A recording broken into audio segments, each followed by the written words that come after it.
এই যে আপনারা যাকে দেখতে পাচ্ছেন, যার স্কিনটা এত গ্লো করছে, যে এতটা হাসি খুশি, এত একটা হাসি উজ্জ্বল একটা চেহারা, এটা আর কেউ না, আমাদের খুব চেনা পরিচিত এক মুখ, এক ব্র্যান্ড প্রমোটার বর্ষা চৌধুরী আপু। ইনি হলেন তার সেকেন্ড হাজব্যান্ড। তার সাথে তার বিয়ে প্রায় অনেক বছর। তাদের ঘরে একটা ফুটফুটে একটা ছেলে, রাজকুমারও আছে। কিন্তু দেখেন, ভাগ্যের কি পরিহাস। আপু যখন দেখলাম যে সে তার নিজের লাইফে এতটা সুন্দর, এতটা ভালোভাবে স্বাচ্ছন্দ্য বোধ করে সে জীবনটা পার করছিল, সে সময় তাকে তার হাজবেন্ড চিরবিদায় নিয়ে একদম না ফেরার দেশে চলে গেল। এই খবরটা যখন আমরা দেখলাম ফেসবুকে, আমি আসলে নিজে থেকে মেনে নিতে পারছিলাম না। তখন আসলে আপুর জন্য না, আমার বড় চিন্তা হচ্ছিল তার ছোট ছোট দুই ছেলে মেয়েকে নিয়ে। তারপরও আপুকে দেখলাম যে আপু অনেকটা ভেঙে পড়েও আবার শক্ত হাতে তার ছেলে মেয়ের জন্য ঠিকই উঠে দাঁড়িয়েছে। এটা দেখে আমার খুবই ভালো লাগছে যে আপু অন্তত তার ছেলে মেয়ের জন্য হলেও কাজে আবার ব্যাক করেছে। কিন্তু হঠাৎ যখন শুনলাম আপু আবার বিয়ে করতেছে, বিয়ে করার সময় তার একটা ভিডিও ভাইরাল হয়, তার বিয়ের দিনের ভিডিও।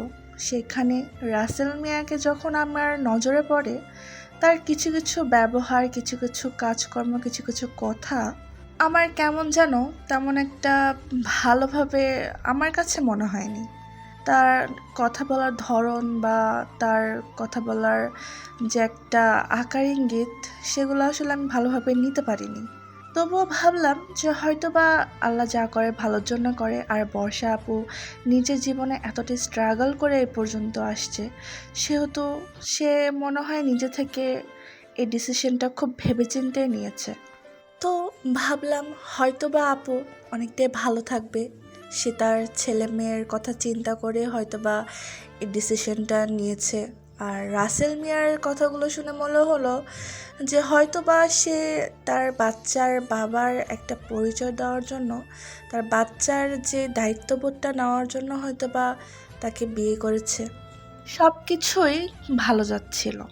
আপুকে দেখলাম প্রায় 1-2 মাসের মতো তার খুব ভালোই একটা দিনকাল কাটছিল।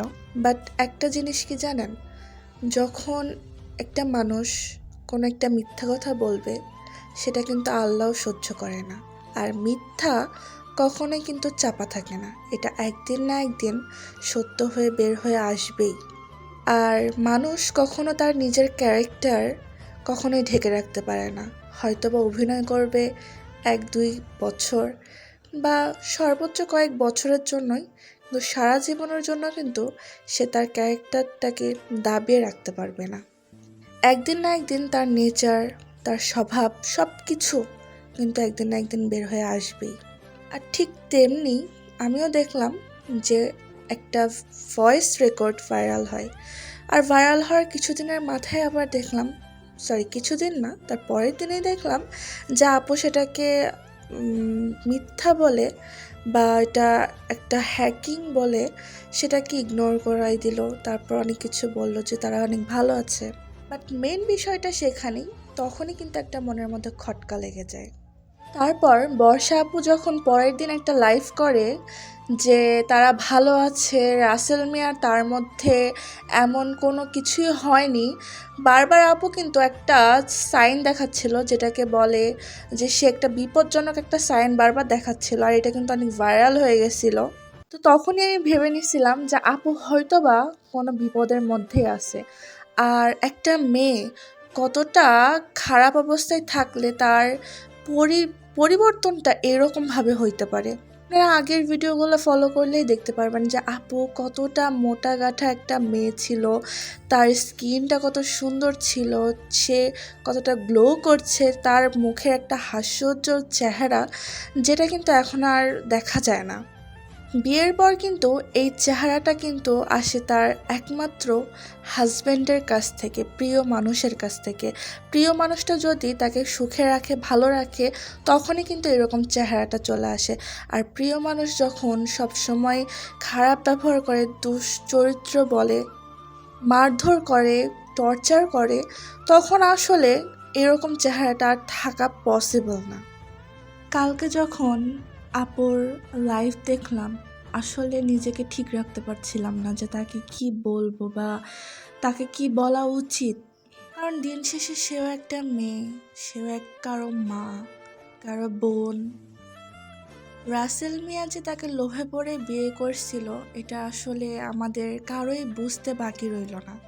আর ওই ভয়েস ক্লিপটা যে টোটালি একটা রিয়েল ভয়েস ক্লিপ ছিল, সরি ভয়েস ক্লিপ না, ওটা ভিডিও ক্লিপই একরকম, এইটা আজকে একদম হাড়ে হাড়ে আরও বুঝতে পারলাম। আপুকে জাস্ট আমি এতটুকুই বলবো যে আপু, যখন আপনি এই প্ল্যাটফর্মে প্রথম আসেন, তখন কিন্তু আপনি অনেক স্ট্রাগল করে কিন্তু এত দূর আসছেন।